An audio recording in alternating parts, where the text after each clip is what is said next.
रासायनिक खतांचं वाटप आणखी काटेकोर स्थितीत आणायचंय, तसंच खत वितरणातील काळाबाजार थांबवायचा आहे। त्यामुळे प्रत्येक शेतकऱ्याला त्याच्या शेतजमिनीच्या मर्यादेनुसारच खतं विकली जाण्याचं धोरण भविष्यात येऊ शकतं, असंही या अधिकाऱ्यांना सांगितलंय।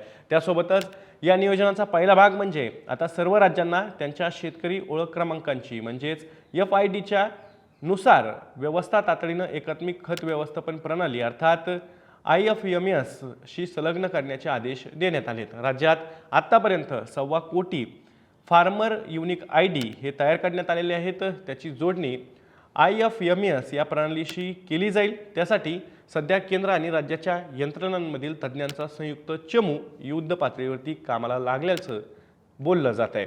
आता IFMS म्हणजे काय असा प्रश्नही तुम्हाला पडला असेल तर सांगतो। संगणकीय प्रणाली आहे जी शेतकऱ्यांना दिल्या जाणाऱ्या रासायनिक खतांचं वितरण, नियमन आणि ट्रॅक करण्यासाठी तयार करण्यात आलेली आहे। प्रत्येक शेतकऱ्याला शेतकरी ओळख क्रमांक दिला जातो जो IFMS शी जोडला जाणार आहे।